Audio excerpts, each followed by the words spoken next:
हटा करके अपने प्रेम को सार्वभौमिक कर दीजिए। सबके लिए अपने प्रेम को खोल दीजिए। सबके लिए उस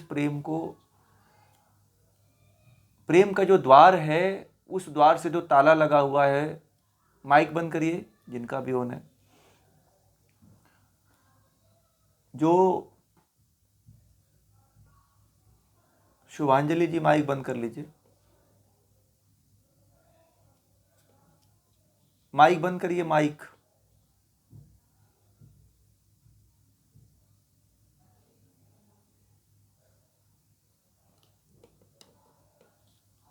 दुनिया के लिए यदि आपने प्रेम की भावना और सबके लिए समबुद्धि को यदि आपने अपने भीतर स्थापित कर लिया, इसको भगवान श्री कृष्ण ने बहुत कम शब्दों में कह दिया, समबुद्धि, तो स्वार्थ आपके पूरे जीवन से नष्ट हो जाएगा और पूरी दुनिया आपकी हो जाएगी। आप एक व्यक्ति के चक्कर में फंस जाते हो तो पूरी दुनिया से प्रेम मिट जाता है। इसलिए कभी स्वार्थ की भावना अपने भीतर नहीं लानी चाहिए।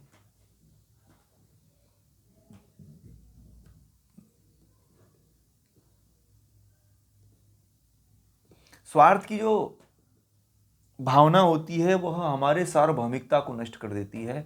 हमारा जो, जिसको कहते हैं कि जो विशाल रूप है, जो विश्व रूप है, उसको जो है पूरी तरह से ढक देती है। हम सभी के प्रिय नहीं हो पाते हैं, हम केवल एक के प्रिय हो जाते हैं। जो व्यक्ति एक का प्रिय बनकर रहना चाहता है वह धृतराष्ट्र बनेगा, और जो सबके प्रिय बन करके जीना चाहता है वो राम बनेगा, वो कृष्ण बनेगा। ठीक है, आज हम बार बार आप लोगों के सामने ऋषियों का और कृष्ण का नाम क्यों लेते हैं? ये ऐसा व्यक्तित्व हुआ है जो आज तक हमें याद आता है। क्यों आता है? अब आप श्री कृष्ण को गीता के नाम से जानोगे कि वो पुराणों वाले माखन चोर और दही चोर वाले के नाम से जानोगे आप लोग? अब बताओ, गीता के अनुसार भगवान श्री कृष्ण को महान क्यों मानोगे आप? कि भगवान श्री कृष्ण ने इतना बड़ा ज्ञान दिया हमें, इसलिए हम उनको महान मानेंगे ना, इसलिए उनको याद करेंगे। तो ज्ञानी ही पूजा जाता है ना। कहते हैं कि ज्ञानी सर्वत्र पूजा जाता है। राजा जिस क्षेत्र में होता है वहीं पूजा जाता है। राजा की पूजा जो है केवल उसके क्षेत्र में, उसके घर में और उसके आस पड़ोस में होती है, परंतु जो ज्ञानी होता है, कहते हैं उसकी पूजा सर्वत्र और युगों युगों तक होती है। इसलिए ज्ञानी हो जाओ या तो ज्ञानी भक्त बन जाओ, इसी में भलाई है। ठीक है ना?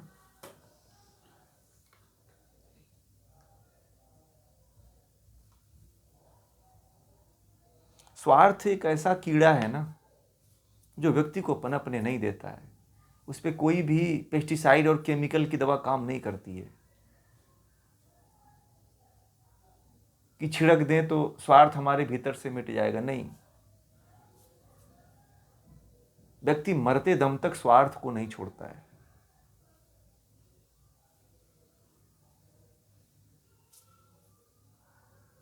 एक व्यक्ति कोरोना काल में मर रहा था, ठीक है, और लगभग वो ठीक हो चुका था,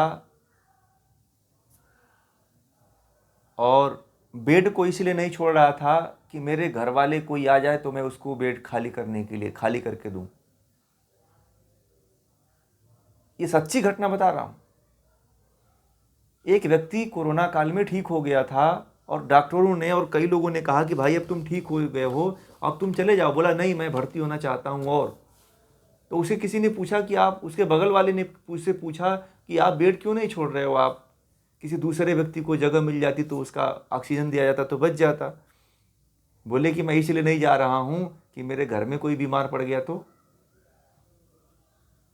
मैं उसको फ़ोन करके यहीं बुला लूँगा और मेरा बेड अब कौन लाइन पे खड़ा रहेगा। वो मेरे घर वाला कोई मर गया तो इसीलिए मैं बेड नहीं छोड़ा हूँ। यहाँ पर रहना ठीक है। क्या जाता है, खाना मिल रहा है, जूस मिल रहा है, फल मिल रहा है, सब मिल ही रहा है। ये सच्ची घटना बता रहा हूँ कोरोना काल की एकदम। अब इतना बड़ा स्वार्थ किसी का हो सकता है कि मौत से भी जो नहीं डरता हो, जो मौत में भी सोचता है कि दूसरे की मौत मौत है, हमारे लिए मौत नहीं है। उसके लिए तो एक मजा था, खेल था बस, कि दूसरा भले मर जाए परंतु हमारे घर वाले नहीं मरने चाहिए। उसने अपने घर वालों को जिंदा रखने के लिए अपने हॉस्पिटल में बेड बेड पे कब्जा करके बैठा हुआ था। सरकारी में जानते ही होता है। उसे डॉक्टर छुट्टी दे रहे थे, बोला कि मुझे छुट्टी मत दो, अभी मुझे और प्रॉब्लम है। और आज उसके बगल में जो बेड वाले थे वो कहते थे कि आदमी पूरी तरह से ठीक है, ये खाली केवल जो है बेड के लिए नहीं जाता है, कि कोई अगर इसे घर वाला आ गया तो बेड खाली करके जाएगा, तब जाएगा ये। बताइए, अब इससे बड़ा स्वार्थ क्या हो सकता है? हो सकता है क्या? कहीं देखिएगा, कहीं इसी कैटेगरी में आप लोग भी तो नहीं जी रहे हैं। अपने की भावना, अरे सबके लिए, सब आपके ही हैं। वहां पे आप बिना मतलब के समय गंवा रहे थे, यदि आप बेड छोड़ देते तो किसी दूसरे की जान बच जाती। तो इससे बड़ा स्वार्थ क्या हो सकता है? बताइए आप लोग, हो सकता है क्या कुछ? इस प्रिया नहीं, स्वार्थ। वो इस प्रिया, हाँ वो दूसरा है, वो इससे ही रिलेटेड था, वो भी इससे ही रिलेटेड था। ठीक है, अब इससे बड़ा स्वार्थ क्या हो सकता है? मैं तो इससे बड़ा स्वार्थ नहीं देखा कहीं, कि वहाँ पे लोग बेड मिले हुए ज़मीन पे, हॉस्पिटल में, हॉस्पिटल के रास्ते में, हॉस्पिटल के बाहर लोग अपना प्राण त्याग देते थे, परंतु वह व्यक्ति लेटा रहता था। उसके अंदर कौन सी आत्मा है भाई कि उसका दिल नहीं पिघलता था, है? और अपने घर वालों का इंतजार कर रहा था कि मेरे घर वाले भी इसी स्थिति में आएंगे।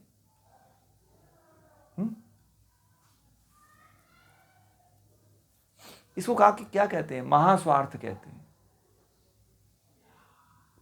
और ऐसे ही व्यक्ति नरक में जाते हैं, ऐसे ही व्यक्ति जो है पाप भोगते हैं। आपके बगल में, आपके पड़ोस में कोई खाने बिना मर गया और आप जो है गोदाम खोल करके बैठे हुए हो। बताओ, वो गोदाम आपके किस काम आने वाली है?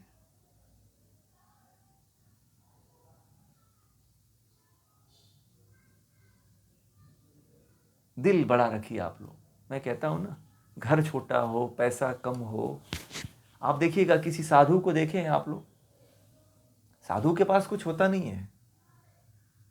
ठीक है, एक बार जो है मैं ऐसे ही ऋषिकेश में गया हुआ था, तो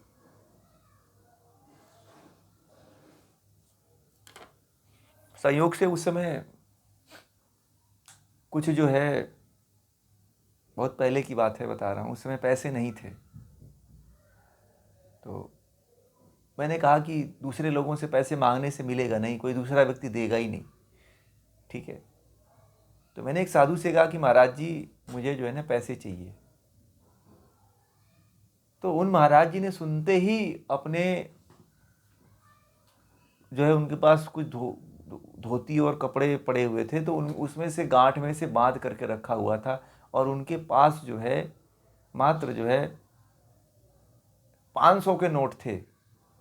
500 नोट थे, वो पुराने टाइप के हो गए थे। तो वो मुझे उस ऐसे है ना, कपड़ा होता है, कपड़े के कोने बांध के रखे हुए थे, जो किनारा वाला होता है ना, खूट वाला, तो उसमें बांध के रखे हुए थे। और उसको खोले तो पुराना काफ़ी हो चुका था पैसा वो, और वो मुझे तुरंत बिना पूछे हुए, बिना समझे हुए मुझे वो निकाल के दे दी। ठीक है, तो मैंने कहा कि ये इतना बड़ा उदार हृदय, जिसके पास कुछ नहीं है, वह व्यक्ति तुरंत दे दिया। और जिसके पास बहुत कुछ होता है, उस व्यक्ति के, मैंने तो मांगा ही नहीं दूसरे व्यक्ति से, मुझे पता था कि दूसरे व्यक्तियों से नहीं मिलेगा। तो मैंने कहा महाराज जी, आपके पास नहीं था और आपके पास अंतिम पैसा यही बचा हुआ है, फिर आप रख लीजिए। बोले नहीं नहीं बेटा, मेरे पास आ जाता है, तू ले जा, इसकी चिंता मत कर। दिल बड़ा होना चाहिए, मेरे पास ये इससे दुगना आ जाएगा। मुझे कोई फर्क नहीं पड़ता, यदि फिर उन्होंने क्या किया, उनके पास कुछ फल थे और कुछ उनको तो बोले यहाँ पे आप आओ मेरे पास और चलो मैं अभी आपको खाना खिलाता हूँ। ठीक है, बहुत पहले की बात है ये, 10-15 साल पहले की बात है। तो फिर उन्होंने बोले, ले गए, फिर उन्होंने मुझे खाना भी खिलाया, तो और वो पैसा भी दिए और बोले कि आप इसका उपयोग करना, जो भी जहाँ पे भी जाना हो आपको, कहीं मुझे जाना था।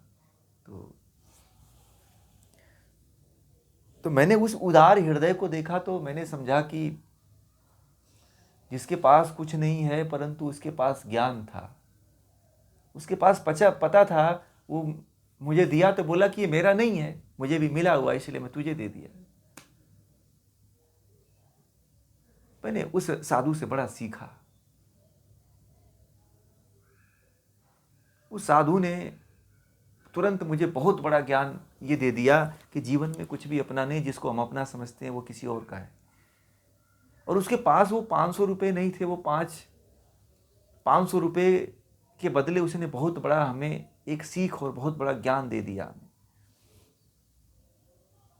कि जीवन में जो है, जिसके पास भरा रहता है वह खाली होता है और जिसके पास खाली होता है वही भरा होता है। समझ में आ गई बात? विचारों का प्रभाव होता है। जिसका मन भरा होता है, ठीक है, उसके पास कुछ नहीं होता है तब भी वो दूसरे को भर देता है, परंतु जिसके पास भरा होता है और जिसका विचार तुच्छ होता है वह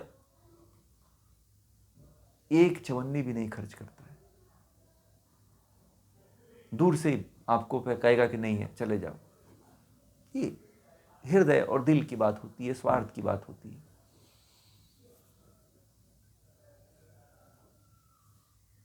एक पता है, एक हमारे जानने वाले हैं, तो वो अपने बच्चे के लिए 25,000 के जूते खरीदते हैं।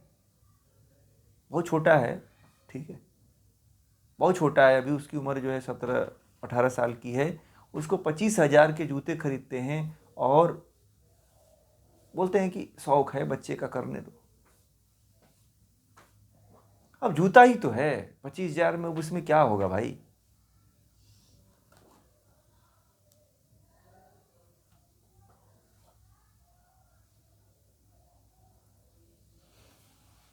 बताइए। और वो जानते हैं कितने के जूते पहनते हैं? वो जर्मनी से जूता मंगवाते हैं, जापान और जर्मनी से। इंडिया के जूते नहीं पहनते। वो पता नहीं कौन सी कंपनी, मुझे बता रहे थे कि मैं उसी कंपनी का मेरे घर में पहनते हैं और वहीं से अपने बच्चे का भी मंगवाते हैं। तो बोले कि 45,000 का मैं जूता पहनता हूँ, और कुछ दिन बोल रहे थे कि 1 लाख का, 1.5 लाख का जूता आया है, उसको मंगवाना है मुझे। जूतों के बड़े शौकीन हैं वो। 1-1 लाख के लोग जूते पहन रहे हैं आजकल। बात तो वही है, पैर की सुरक्षा उसकी भी हो रही है जो 100 रुपये का चप्पल पहन लेता है और 100 रुपये का जूता पहन लेता है। अब 1 लाख का जूता पहन लोगे तो पैर थोड़ी आपका 1 लाख वाला बन जाएगा, बताइए। वो तो पंच महाभूतों का ही एक मिश्रण है ना वो। बात उसकी नहीं है,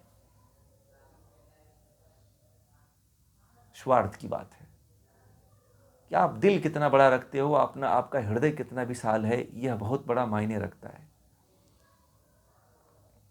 यहां से ये जो हृदय की विशालता जो है, मैंने जो भगवान श्री कृष्ण ने कहा कि सभी प्राणियों के प्रति कल्याण की भावना यदि आपके अंदर है, तो आपके पास यदि 1 रुपया भी है ना, तो यदि 1 रुपये आपके पास है, आगे जाने के लिए कोई रास्ता नहीं है, तो 1 रुपया भी यदि किसी को दे देते हो तो दूना बढ़ जाता है। पता है, एक कहानी आती है, जब स्वामी विवेकानंद जो हिमालय की यात्रा जिस समय कर रहे थे, उनके पास जो है, जब यात्रा करने के लिए निकले थे तो उनके पास कुछ भी नहीं था। यहाँ तक कि वो जो कम्बल, वो जो उनके पास जो 4 रुपये थे, वो बोलते थे, लिखे अपने हिमालय की यात्रा में स्वामी विवेकानंद जी ने, कि मैं जब हिमालय के लिए निकला कलकत्ता से, तो बनारस आते आते मेरे आधे पैसे खर्च हो गए, और मेरठ तक जाते जाते मेरे पास जो है मात्र 2-3 रुपये बचे थे।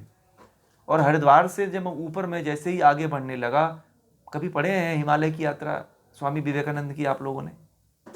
कोई पढ़ा है? पढ़िएगा आप लोग, इस पुस्तक को पढ़िएगा, बड़ा मजा आएगा, बड़ा इंटरेस्ट आता है उसको पढ़ने के बाद। ठीक है, तो वो लिखते हैं कि उसके बाद से जो है, जब मैं आगे बढ़ता चला गया तो मुझे जो भी मिलता गया, किसी को मैंने देखा कि किसी के पास कंबल नहीं है तो उसे कंबल दे दिया। मेरे पास 1 ही 2 रुपया बचे रहते थे, परंतु कहाँ से पैसे आ जाते थे, कहाँ से रहने की व्यवस्था हो जाती थी, कहाँ से खाने की व्यवस्था हो जाती थी, ये सब परमात्मा पहले से ही व्यवस्थित कर देता था। स्वामी विवेकानंद अपने जीवन की यात्रा बनारस से प्रारंभ करते हैं और बनारस से प्रारंभ करके जो है पूरा बद्रीनाथ केदारनाथ की यात्रा करते हैं, पैदल ही किए थे, उस जमाने की बात कर रहा हूँ।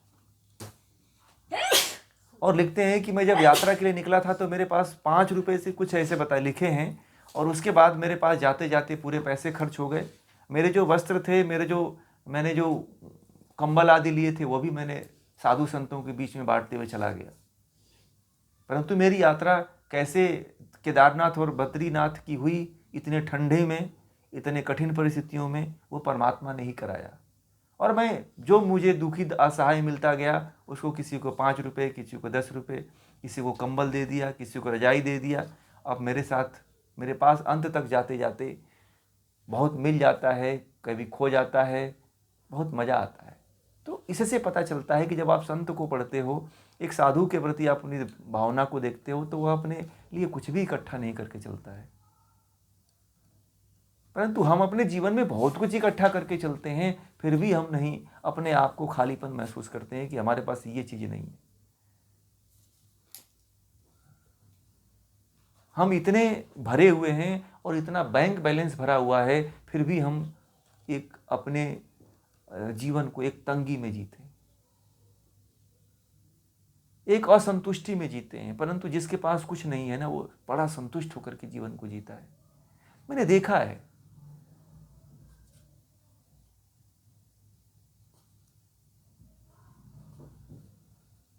अगर किसी के साधु के पास चले जाना, आप देखना, सच्चे साधु के पास, ये घूमने वाले साधु के पास नहीं, आज के लग्जरियस वाले साधुओं की बात मैं नहीं कर रहा,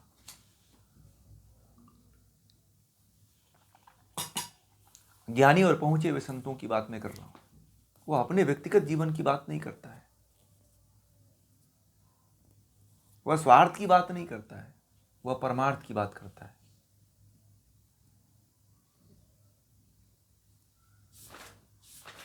ठीक है, तो अपने अंदर विशालता लाइए, और देने से कुछ कम नहीं होता है, बढ़ता है। दूसरे की सेवा, दूसरे के लिए परमार्थ। ठीक है, एक स्वार्थ होता है, दूसरा परमार्थ होता है। स्वार्थ में केवल अपना होता है, दूसरे, और परमार्थ में दूसरे के लिए होता है। कभी दूसरे के लिए और अपने लिए ये मत समझिए कि आपके पास कुछ नहीं है तो जीवन आपका नहीं चलेगा। एक मेरा मित्र है,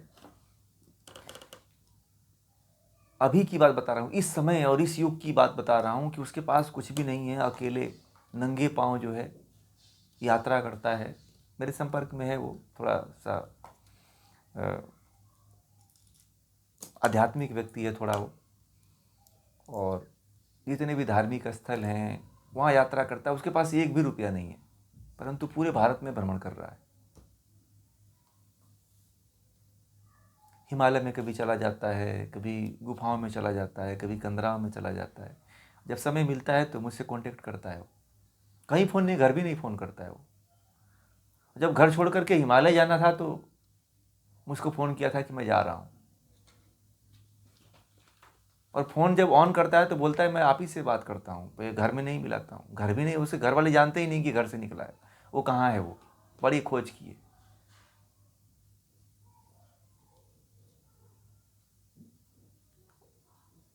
और जो जब निकला था कुछ साल पहले, तो उसका एक मोबाइल, छोटा सा मोबाइल लेकर के, नोकिया का मोबाइल लेके निकला था, और मोबाइल उसका वो बेकार हो गया, खो गया, कहीं नदी वदी में गिर गया। फिर कहीं से मोबाइल लिया, फिर वो मेरे नंबर पे कॉल किया, उसका नंबर नोट करके रखता है, कहीं याद कर लिया है कि पता नहीं कहाँ से क्या क्या करता है वो।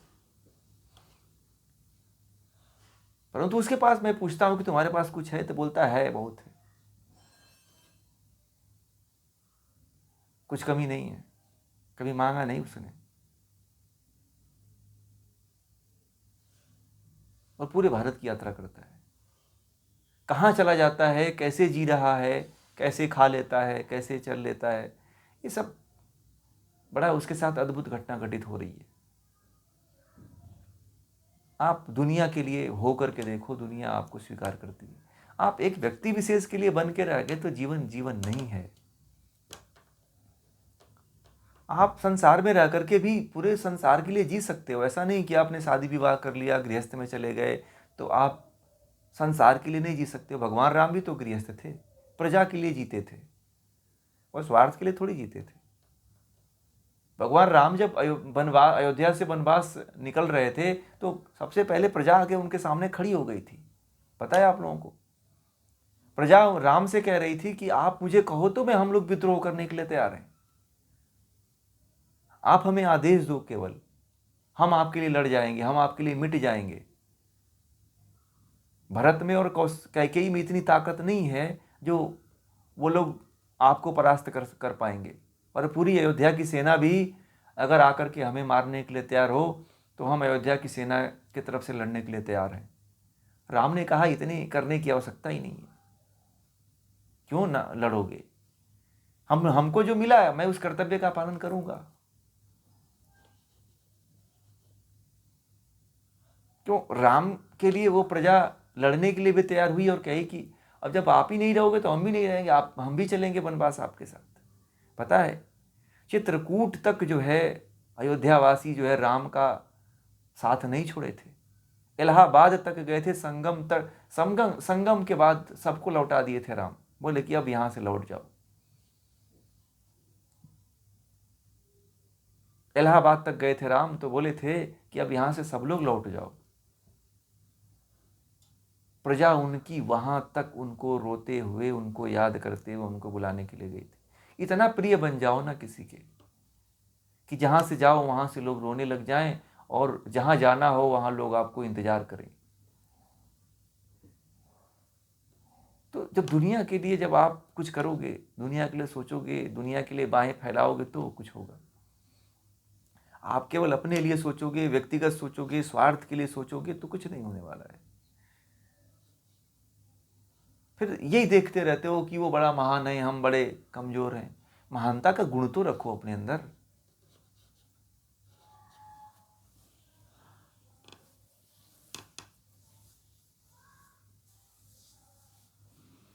कौन क्या लेके जाने वाला है भाई? आप लोग कुछ लेकर के जाते हो क्या, बताओ? कबीरदास जी कहते हैं 1 लाख पूत 1.25 लाख नाती, तारावन घर दिया न बाती है। आएगा अभी, हम कबीरदास जी को लेकर आने वाले हैं, उसमें आएगा 1 लाख पूत 1.25 लाख नाती और तारावन घर दिया न बाती। रावण के 1 लाख पुत्र थे और 1.25 लाख उसके नाती पोत्र पोत्र थे, परंतु उसके घर भी कोई आज दिया जलाने वाला नहीं बचा।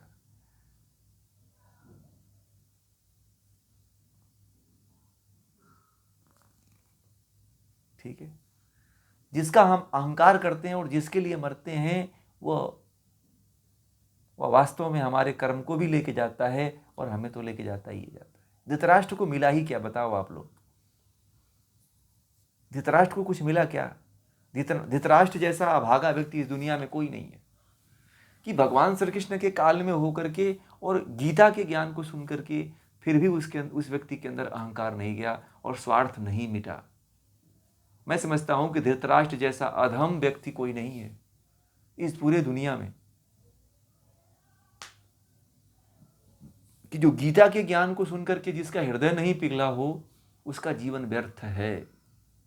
जो गीता के ज्ञान को सुनकर के ज्ञान उसके अंदर नहीं आया वह व्यक्ति क्या है?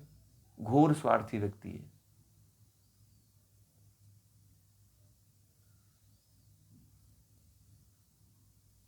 जो स्वार्थ को ही अपना जीवन का एक व्यवहार बना लिया हो, उद्देश्य बना लिया हो, जो जीवन बना लिया हो, वह व्यक्ति कैसे मुक्त हो सकता है? स्वार्थ बहुत बड़ा रोग है, स्वार्थ बहुत बड़ा रुकावट है, स्वार्थ ज्ञान को भी रोक देता है। जैसे धृतराष्ट्र को स्वार्थ ने ऐसा रोका कि गीता का ज्ञान धृतराष्ट्र को भी नहीं समझ में आया। धृतराष्ट्र जो है महाभारत के अंत काल तक पूछते रहते हैं संजय से कि अब कृष्ण ने क्या कहा, और हे संजय अब ये बताओ कि पांडवों की सेना क्या कर रही है और कौरवों की सेना क्या कर रही है। मेरे कौरव जो है क्या स्थिति है और पांडवों की क्या स्थिति है। धृतराष्ट्र ने पांडव और कौरवों को एक नहीं माना। ये सबसे बड़ा स्वार्थ था। यदि धृतराष्ट्र वहीं पे मान लिए होते ना कि ये दोनों मेरे हैं, तो युद्ध होता ही नहीं। धृतराष्ट्र के मन में यही था कि ये पांडु के पुत्र हैं और कौरव मेरे पुत्र हैं। इस स्वार्थ की भावना ने बहुत बड़ा युद्ध खड़ा कर दिया।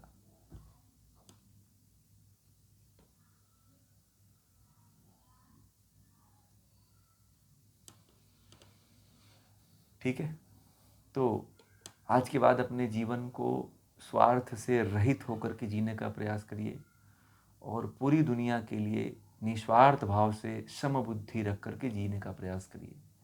तो दुनिया आपकी होगी, संसार आपका होगा, लोग आपके होंगे। केवल परिवार को यदि आपने अपना मान लिया, परिवार के लिए केवल अपनी सोच रखते हैं, तो समझो कि आप और धृतराष्ट्र में कोई अंतर नहीं है। आप लोग सोच लो कि धृतराष्ट्र बनना चाहते हो कि कृष्ण बनना चाहते हो, कि कुंती बनना चाहते हो, कि पांडव बनना चाहते हो। क्या बनना चाहते हैं आप लोग? कितने लोग धृतराष्ट्र बनने के लिए तैयार हो? कितने लोग धृतराष्ट्र बनने के लिए तैयार हो गए हैं?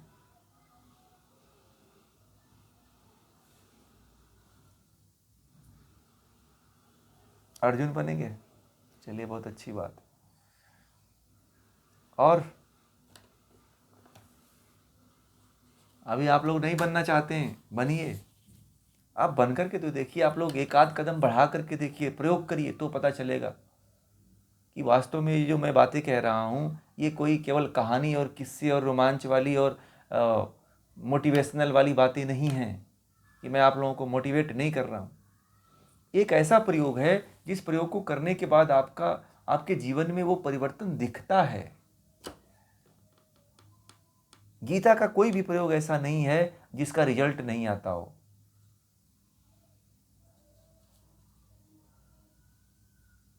और आप लोग तो कर रहे हो, तो आप लोगों को तो पता चल गया होगा ना आप तक की जो मैंने कहा था, और आप लोगों ने प्रयोग किया तो उसका रिजल्ट आप लोगों को मिल रहा है। इस प्रयोग को करिएगा, आज के बाद आप लोग करिएगा। स्वार्थ की भावना को छोड़ने का प्रयास करिए, धीरे धीरे छूट जाएगा। एक ही दिन में नहीं छूटेगा, परंतु छूटेगा। अब जब स्वार्थ आपके भीतर आएगा तो